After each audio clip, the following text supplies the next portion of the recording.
Tendency tones. These are notes that have a strong pull to move one direction or another. It's usually because they're dissonant in some sense.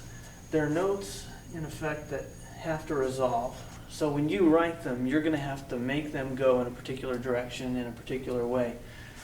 Two biggies. The two biggest, the ones to remember, are the leading tone and chordal sevenths. The leading tone means scale degree 7. You see the little cap on that Arabic 7? That means it's a scale degree. It means it's, in particular, the leading tone. Now in minor, you can't just write this and get the leading tone. You would have to say, I want the leading tone, because that scale degree 7 could be the lower version. In natural minor, say you're in A minor, G is scale degree 7, but we want G sharp. We want the leading tone.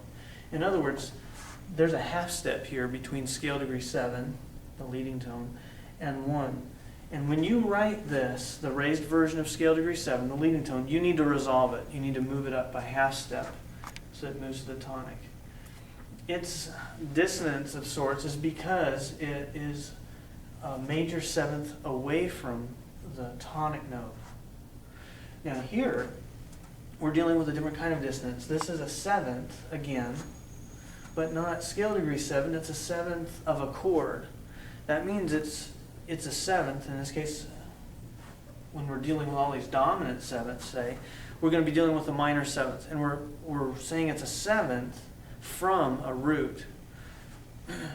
Not the tonic anymore, but the root of the chord. All right, so you've got a seventh in a chord, and you need to resolve it in exactly the opposite direction. It has to go down by step. Chordal sevenths resolve down by step. These are the two most important tendency tones to remember, the leading tone and the chordal seventh.